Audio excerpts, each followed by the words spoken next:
Hey guys, welcome back to another movie related video, and for today's video, I'm going to be sharing my personal ranking of every movie in the MCU.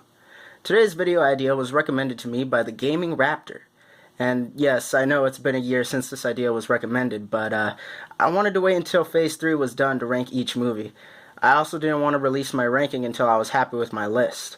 It took me a whole year, and I'm still not completely happy with it, but this is probably the most accurate my list is going to be. I think every film in the MCU is good in their own way, so just because some films are lower on the list doesn't mean I think that they're bad. This is just how I personally rank each of the films. Also, I'm going to be talking about specific details from each of the MCU films, so for anyone who hasn't seen them all, spoiler alert. Now, on to the ranking. Number 23 is Iron Man 3. I like a lot of things about the third film in the Iron Man trilogy. I like the cast performances, I like the action, and I like a lot of the ideas like the Mark 42 armor, Tony's post-Avenger struggles, and Shane Black's direction, which makes the film feel like something out of the spy thriller genre.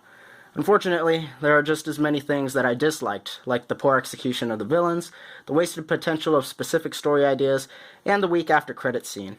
Overall, I think this is a pretty fun movie to watch, but when compared to the other movies the MCU has to offer, this film does not have much going for it. That is why it is my number 23 pick. Number 22 is Thor: The Dark World. I personally enjoy all of the Thor movies just as much as the other MCU films, and I think that they are kind of underrated.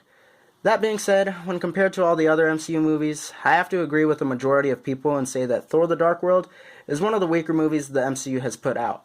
Really, this movie feels like something to hold us MCU fans over so that Disney can have more time to work on the next films that are slated to be released. I still think this movie is really well made and is a fun watch overall, but it suffers from some of the same problems that Iron Man 3 does, like poor execution and wasted acting potential. What this movie has over Iron Man 3, however, is the dynamic between Thor and Loki, which was made possible by Chris Hemsworth and Tom Hiddleston's fun chemistry together. Enough said. Number 21, The Incredible Hulk. This is another movie in the MCU that I think is criminally underrated. Again, I like the cast, performances, the action, the plot, the direction. I especially like Edward Norton's take on Bruce Banner. I feel like he really captured the feelings of loneliness and the tragic elements that make up the dynamic between Bruce Banner and the Hulk. I also like the post-credits scene with the awesome cameo from Robert Downey Jr. My main problem with this film is that besides fighting the military or other monsters, the Hulk doesn't really have much to do. So the film mainly focuses on Bruce Banner just trying to get rid of him. I personally think this is an interesting take on the character, but it doesn't have enough Hulk action to justify this as a Hulk film, if that makes any sense. Overall, still a good movie, but not as good when compared to what some of the other films had to offer. My number 20 film is Thor. Again, this is another film that I feel like is critically underrated by most Marvel fans. Sure, this film doesn't have as much Thor action that we see in Ragnarok or the Avengers movies, but this movie is a visual spectacle, specifically the scenes that take place on Asgard, but even some of the scenes on Earth are a nice visual treat. The visual spectacle in this movie and the fantastic acting from Hemsworth, Hiddleston, and Anthony Hopkins are the highlights of this movie. Other than that, there really isn't much to say about this movie other than it's a pretty fun watch. I think the main problem is that this movie gives us more of a fish-out-of-water comedy than the epic superhero movie we were expecting. But even so, the visuals and the acting help it to rank higher on my list. I suggest going back and giving this film a rewatch. You may appreciate it more now that the Infinity Saga has been completed. At number 19, we have one of the most unique MCU movies that has been released so far, Ant-Man. This is one of my favorite Marvel movies ever. This movie feels like a heist movie with a nice blend of action and comedy. I was originally hesitant to hear that Paul Rudd was cast as Scott Lang in this movie, but after seeing the end product, I think he was a great casting choice. My only gripe with this movie is that it is a little awkwardly paced, but I think that has to do with the fact that the original director, Edgar Wright, left the production due to creative differences and was replaced by Peyton Reed. That's really my only problem. I like the plot, the acting, the effects, and pretty much everything else about this movie. Number 18. Captain America: The First Avenger. Now this is a war movie that I can get behind. I know not a lot of people like to sit through origin stories, but I personally really like them, and this is one of my favorite origin stories to watch. The first Captain America film is like a passionate love letter to the golden age of comic book superheroes. The plot is interesting, the acting is great, and this film has one of the most beautifully heartbreaking endings of all time. My only issue with this film is that you can definitely tell that it was meant to set up the Avengers movie. The climactic battle between Cap and Red Skull during the final act of this movie kind of takes a back seat to show off the power of the Tesseract, and then ends the fight abruptly by sending Red Skull off into outer space. Overall, this film may be a clear setup for the Avengers movie, but it is still a strong first chapter in the Captain America trilogy. Speaking of movies that were meant to set up future movies, at number 17 we have Avengers Age of Ultron. Now this movie is definitely the weakest Avengers movie in my opinion, but I still enjoy it for what it was. In fact, I enjoy it a little more after finally watching Infinity War and Endgame. This movie is a fun follow-up to the smash hit that was The Avengers.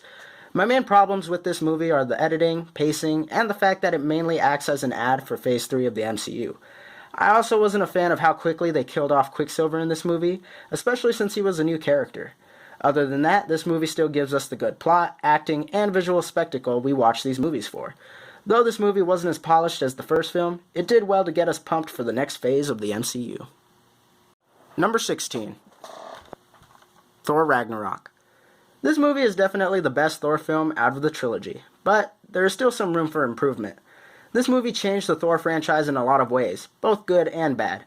The plot was great, the acting was excellent, and the action was cranked up to 11.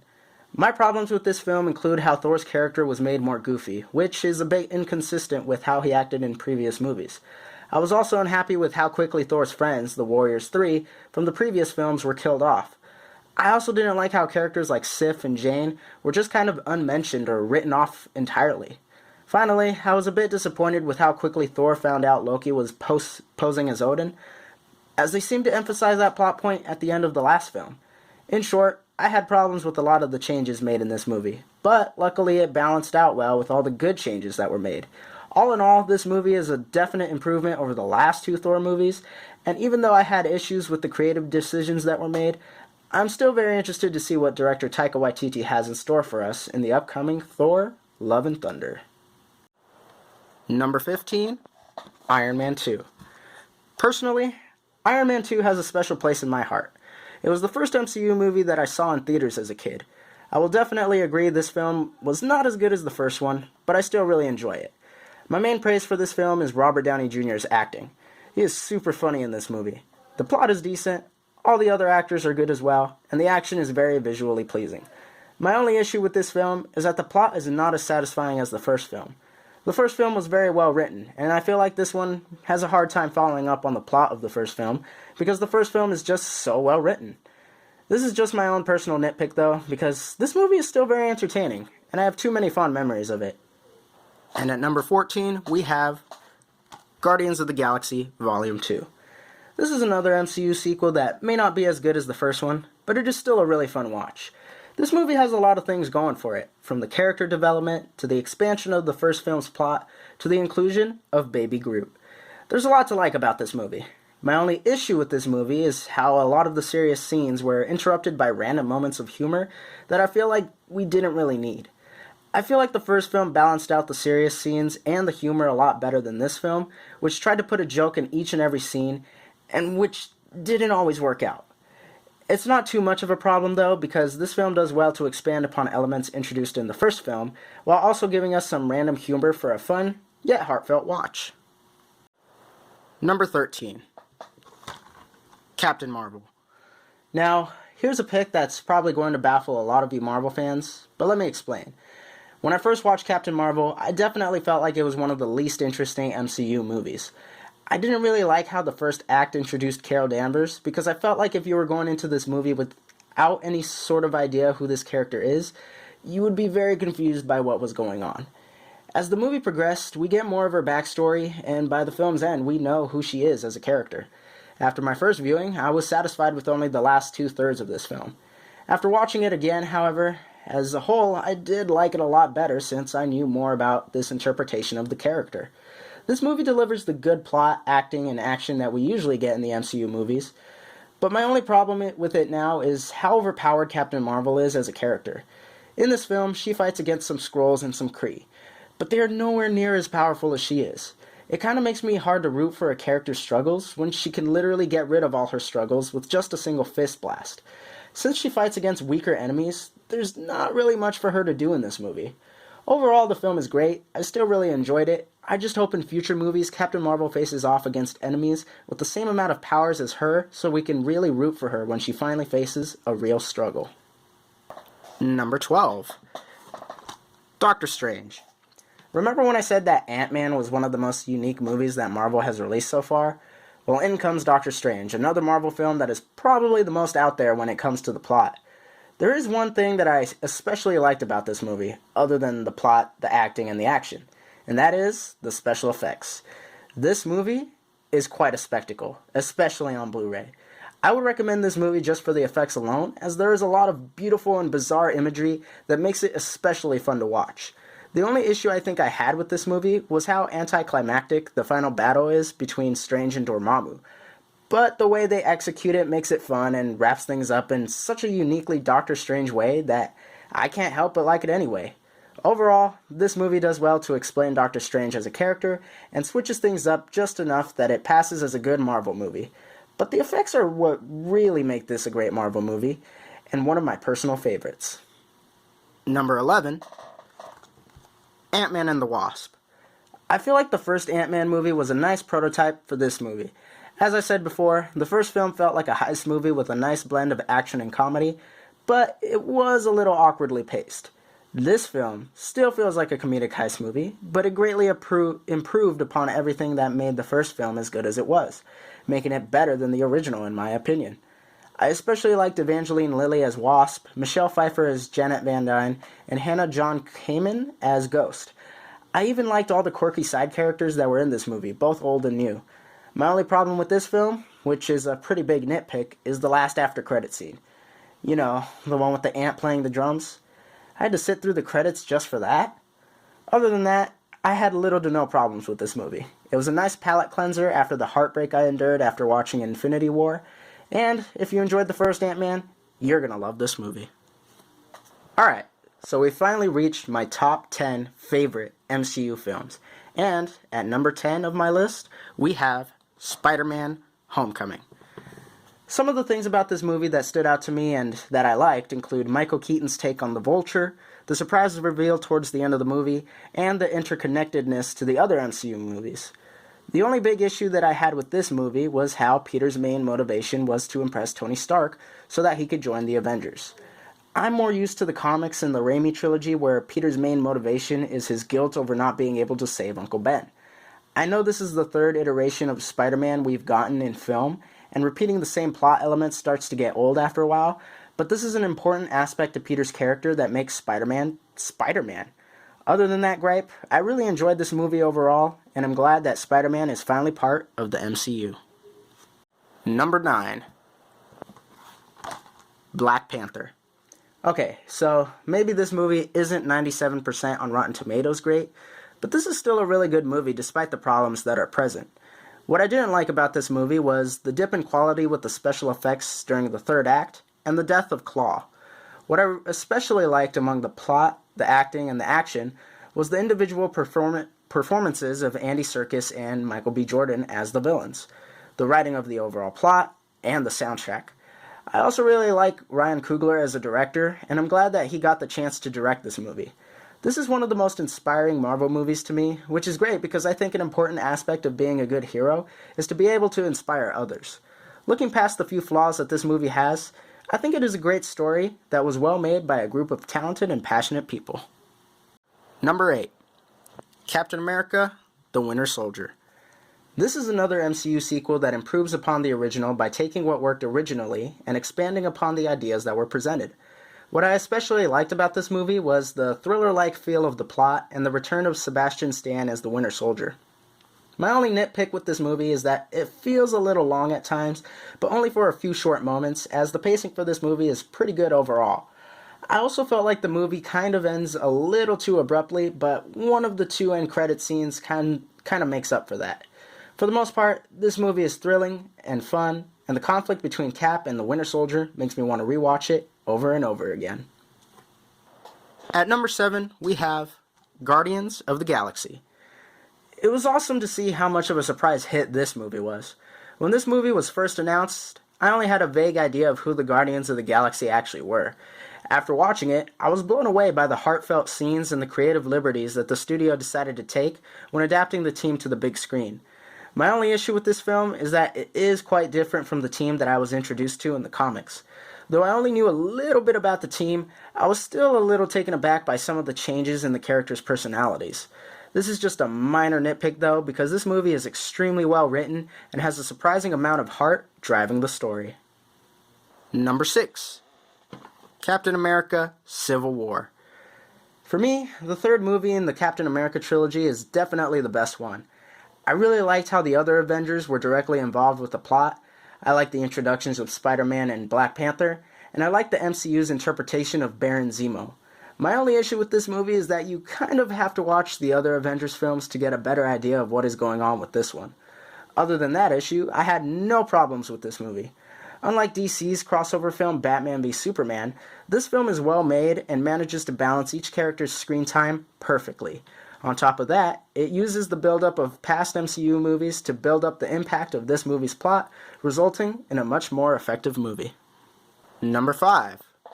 Spider-Man: Far From Home. There are many reasons why I had to put this movie in my top 5. I really enjoyed a lot of the things that were in this movie, like Jake Gyllenhaal as Mysterio, the special effects, particularly the Mysterio illusion scene, and the way this movie serves as a nice little epilogue to Phase 3 of the MCU. I also have to give praise to both the amazing cameo and the cliffhanger that are present during this movie's mid-credits scene. The only issue I had with this movie is that, like Civil War, you have to be caught up on the other Avengers movies to know what is going on with this one. Other than that, this sequel improves upon Homecoming by adding great effects and introducing a classic Spider-Man villain in a spectacular way. At number 4, we have Avengers: Infinity War. This is the first part of the two-part story that began all the way with Iron Man, and boy, was it worth the wait. I enjoyed this movie for a lot of reasons, like seeing so many MCU characters finally interacting with each other, Josh Brolin as the villain Thanos, and the shocking ending. I knew the ending of this film was going to surprise audiences, but even I was amazed at the impact the ending of this movie had on all audiences. It was big. Of course, I had some issues with this movie, like how not every MCU character was present, or how we didn't get to see how Thanos got the Power Stone. Overall, these problems didn't bother me that much because I knew they could only put so much into one movie. That being said, this movie was quite an experience, and I didn't know how it was going to be topped. Number 3, Avengers: Endgame. Once I watched this movie, I knew they had definitely topped Infinity War, at least for me. This movie had a lot it needed to deliver to satisfy the hype that the MCU had been building up over the course of the past 10 years, and it did it. I especially liked the acting from Chris Evans, Scarlett Johansson, and RDJ. I liked how Ant-Man played an important role in the movie's plot, and of course, the Avengers Assemble scene. It was amazing. Of course, I had some issues with some of the creative choices, like how everyone who wasn't snapped away by Thanos aged up 5 years, or how Hulk and Banner settled their conflict with each other off-screen. I also didn't like how the female Avengers scene felt so forced. It didn't feel as natural as the one in Infinity War, which was much better. With those nitpicks aside, this film delivered exactly what we have been waiting to see on the big screen. Number 2, Iron Man. That's right. The film that started it all takes the number 2 spot on my list. What isn't there to like about this movie? The plot is so well written that everyone and everything involved fits into place for a satisfying ending. The action and visual effects hold up pretty well. The acting, especially that of Robert Downey Jr., is top notch. The only problem I had with this movie is that for me, the third act is a little short, especially the battle between Iron Man and Ironmonger. They don't really do much. Considering how this is the first film that kicked off the MCU, however, I can look past these nitpicks. I can't think of a better movie to start off the MCU, especially with everything that we've seen ever since this movie was released. If you're a fan of the MCU and for whatever reason you still haven't seen this movie, you need to stop watching this video right now and go watch it. You'll be doing yourself a big favor. You might want to stick around or come back though, because there we have my number 1 all-time favorite MCU movie of all time. If you've been paying close attention, you already know that my number 1 pick is the first Avengers movie. Let me just say that when I watched this movie in theaters for the first time, I was completely blown away by the experience. No other movie has honestly come close to making me feel how I felt when I first watched this movie in theaters. I had a really good time with this movie. What can I say that hasn't already been said? This movie has it all. The plot, the acting, the action. I especially liked seeing this crossover of characters on the big screen. I like Tom Hiddleston's performance as Loki. I like the way Joss Whedon directed this movie. The after credits scenes were both interesting and hilarious. I love this movie. Of course, there are some issues. How can there not be? I think the beginning is a little slow compared to the rest of the movie. Some of the dialogue is a little weird, and the way the Chitauri are defeated in the end was a bit too much like the battle droids from The Phantom Menace. But overall, this movie was an amazing experience for a young Marvel fan. I'm doubtful that any movie viewing experience I will have in the future is going to be anywhere near as fun as the one I had with this film, but I hope I'm wrong. And that is my personal ranking of all the MCU films. If you guys made it this far, give me a virtual high five. Thank you guys so much for watching. I hope you enjoyed, and if you did, give this video a like and consider hitting that subscribe button. Let me know what your personal rankings of the MCU movies are down below. Also, leave a suggestion for what you guys want to see in my next video. Thanks again for watching, and I'll see you guys in the next movie-related video. Later.